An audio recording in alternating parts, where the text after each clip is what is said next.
You read that it fell. Ignore my glitter packaging. I come packing crafting. Hello, and thank you so much for joining me here on SewStitchHex. I'm Macadamia, and today I'm going to be doing a review of Modified Daemonolatry, Modification and Practice Series, a guide for Daemonolaters with disabilities and illness by S.Connolly. So if you didn't know that S.Connolly is one of my favorite authors, then that'd be really surprising, or you must be new here. I love their works. I've been trying to review more of them, but I also love them. And it's harder to review something I love because I don't want it to come off like, I don't want it to be watered down. I really want to give everything about it that I can, and it's also really hard to shorten it so that it's a video and not just me reading the book, because if you ask me what I love of it, it's going to be all of it. Now, this book itself is really freaking short. It is only 23 pages, including the resource page, so of course it's not really a novel per se, but it does include some good references for books that you could read to help you or things that were mentioned here. And the book itself isn't very long because it doesn't really need to be. It's just an additional way to interpret your practice and to build on it when you have disabilities or other issues. So it starts off with unique challenges. A lot of reasons you may have picked up this book. You may be confined to a wheelchair, you may be legally blind or have hearing loss. You may have limited mobility, or you may suffer from illness that exhausts you or puts you in bed for days at a time. You may also suffer from depression or mental illness that detracts from your practice or requires you to modify it. If you are living in a hospital, assisted living, or care facility, you may also want to grab a copy of Living with Non-Daemonolaters, which is also Hidden Living with the Uninitiated. So basically, this book is just telling you how you can modify any magical practice to suit your needs. And I found it was really good. It's a very good, concise piece of work, which I do love about S.Connolly. They don't flower things. They don't like to walk around the point. They get straight to it. And so, although I have that problem. So they list everything about some basics that you might need, like working without props, some solutions to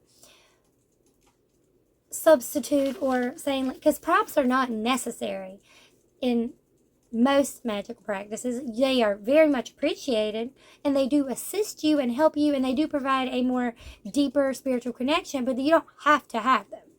And if you can't use them, then it's more of a hindrance to your practice and to your continued relationship with the divine or the profane, depending on how you're doing. Infernal, whatever. And so I really enjoyed how this book broke literally everything down. Like in this one. In this section, it is, I can't use candles. Candles are used to illuminate and celebrate atmosphere. A dim light, a different color bulb, or an LEDs can be substitutes, but you don't need it. Light is not required. You can just be in your own astral temple and just envision candles if you really need it. Because some people need to have things a certain way. Your OCD will say, if I do not have this, it cannot happen. Or you will have some kind of executive dysfunction disorder where if things are not lining up, then it can't happen because it doesn't exist. Like the connection isn't made. You can't do anything. And I understand those problems because I have those problems sometimes. Although I've been trying to limit my over-the-topness when it comes to my magic so that I can actually accomplish something once in a while. In this same section, when they mention burn offerings, it's a symbolic alchemical transformation from the physical to the spiritual. You can also use just a prayer or imagining letting that intent into the universe. It's a different method of burning the offering if you are incapable of burning something or have nowhere that you could safely burn something. Similar with using blood. You can Imagine the act of bloodletting and giving of yourself to the demonic in offering, where there's a great deal of emotion in that visual. It's not directly giving blood. Say you are a person who is anemic, or it's unsafe for you to give blood. Maybe you're sick. Maybe there's something else going on. But you feel like it's a part of what ritual you want to do, or it's a part of the practice that you've had until this point. But now you're unable, and you feel like you need something to substitute in its place. You can visualize. And it's perfectly okay to understand that if you can't use saliva, hair, other sexual fluids, it's not going to be the same. And people are going to tell you that you can't do it. But those people may be perfectly able to do so and aren't imagining a situation in which they are completely unable to do it.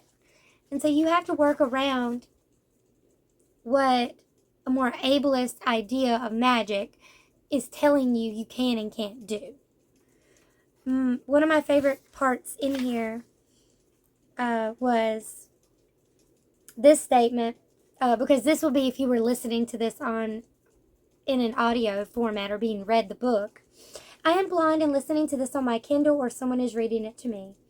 Since the astral solution doesn't work for me, what do you suggest? In this instance, the astral becomes a world built on hopes and dreams and intense feelings. These feelings are communicated to the demonic, perhaps without images, but with unmistakable intent, as feeling is, perhaps, the most intense sense of physical human body experience. Use music to bring the right vibrations and feeling to what you're doing too. You can experiment with multiple solutions. Perhaps you've not always been blind, and you can still visualize things, or surprisingly, the majority of the world does not talk to themselves in their head. Which I thought was kind of weird. You don't have that voice when you're reading. For those that do, you can use that voice to help you imagine what you're trying to visualize. Because if you know the general idea of what you're trying to visualize, but you can't physically visualize it, narrate it to yourself in your head. Different things that you can do besides the emotion, of course, and the music. It's giving you so many different options that I absolutely adored. Mentioning, I suffer from fibromyalgia, rheumatoid arthritis, cancer, or an other condition that causes me great pain or exhaustion. I found this very, very special because I know a lot of people who do have these very unseen illnesses that cause them a lot of exhaustion where they can't do something. And the way that they've broken down their practice so they can still practice daily. But here, working when you're working on longer rituals, making sure to take breaks. It just gives you the impression to remember. And they even state, if you have no spoons left, it's okay to reschedule. Always remember that your spiritual life revolves around you. You are not a slave to it. The demonic divine understands this and will not take offense to holy days missed or rituals not performed. Don't look at your spiritual practice as an obligation, because you're going to hate it. These are things I preach all the time to people just when I get off on my tangents, because it's true. You have to live your life in honor of the divine, and you'll never be without them in your life. But if you're like depressed, if you're very like exhausted, if you just don't have the mental capacity or the spoons to do anything, much less something you want to do, you can't push it. You can't force it, because forcing it's going to mean you're not all there, and it's not going to be good for your health in the long run. And you don't want to make something that you love into a hard obligation that's going to press you into being unhappy with what you're doing, because you're just going to push yourself farther and farther away from your craft until eventually you abandon it. And then the last section written in this part I loved was, I suffer from depression or a debilitating mental illness. Go easy on yourself. Plan all rituals ahead of time and be sure to allocate enough spoons for those rites that are important to you. If your condition is well controlled with medication, feel free to practice magic, but also practice elemental balancing on a regular basis. You may also want to practice cleansing rituals more often, as you may find you attract astral sludge. If you're feeling down or having an episode, reschedule your ritual work until you're feeling more balanced and healthy.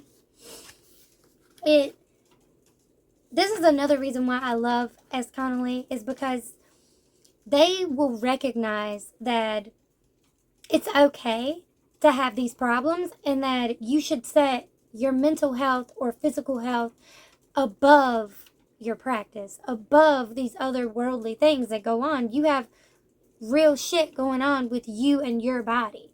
And without you and your body, there's nothing else going to happen. Take care of you first. That's what the most important thing is. And so them talking about keeping a track of your spoons, allocating your time, rescheduling when you can't do it. Just do it. It's okay to take that break. Just do that. And I love that. That makes me love them even more every time I get one of their books, because they're a person and they actually care. They're not pretending to be somebody who can do and never stop. There's, of course, mentioning the astral temple and how you can use your imagination as a very strong tool. And it even mentions how you can make study groups with other people to help take some of the load off of you, but also to help teach each other and make it a less pressure environment. Although I don't think they go into as much detail about making it not a pressured environment. But when it's an informal study group where you're all just kind of vibing and teaching each other, it's less mental stress to think about than if you were to get a class or have a particular mentor when you're all just helping each other. There's a section about ritual without implements or with modification to accommodate personal needs. If you're allergic to something, don't use it. If you can't, like it mentions here, if you can't kneel or if you can't sit on the floor, if you can't get down, don't. Just face the direction you need to be in.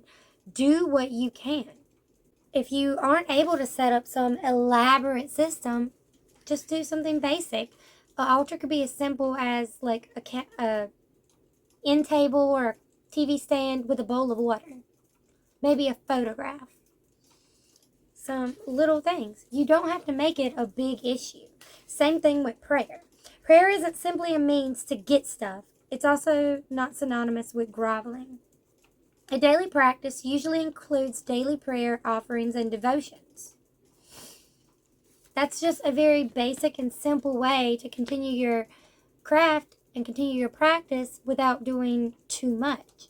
Sometimes a simple prayer, like for myself, and I've talked about this before, I consider my time with the divine to be bonding time. Prayer is my time to just talk with the divine. You don't have to just complain, just tell them about your day. Tell them what you wanted to do, tell them what you have done, and just talk. Just use that time as a kind of very low effort private ritual that you can do in your daily life. Same thing with offerings.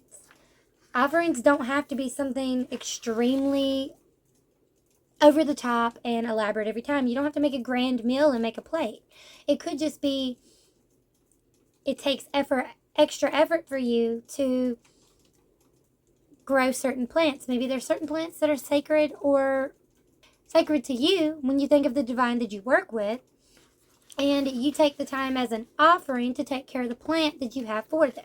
That in and of itself is work you're putting into for the divine. And if you have a lot going on, especially, it's better to do what you can than it is to overdo it, trying to do more. Same thing with fasting or cleansing. You wouldn't want to do something that you can't do. And the fact, some people say, well, if you can't do this, then maybe you shouldn't do magic. And that's not very fair. That's kind of ableist. And it's not very cool.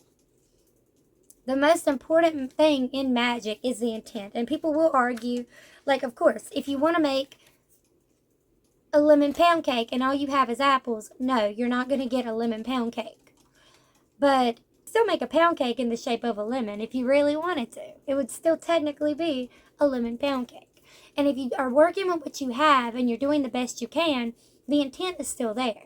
And as long as you're not adding extra in that has nothing to do with anything, you're doing the best you can and you're doing the work that you can do.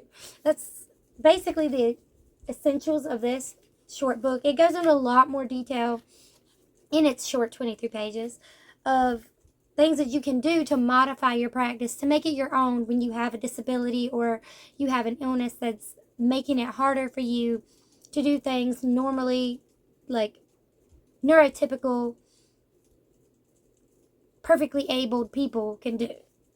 If you can't do something, stop trying to do it and think of what you can do.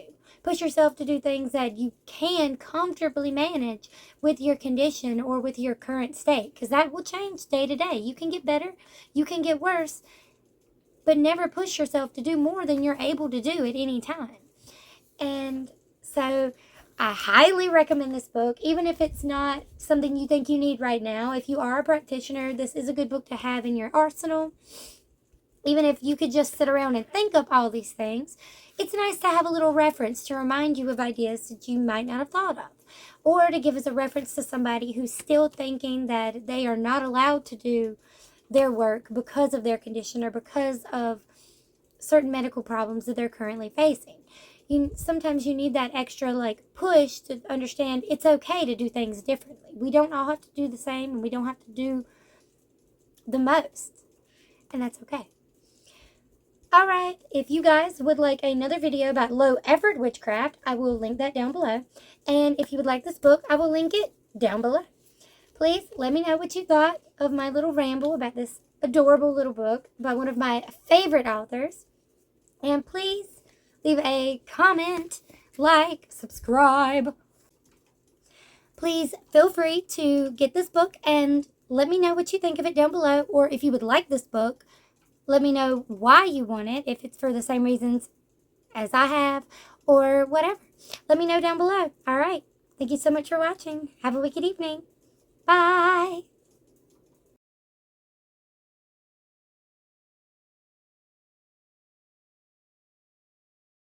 Hello, and thank you so much for watching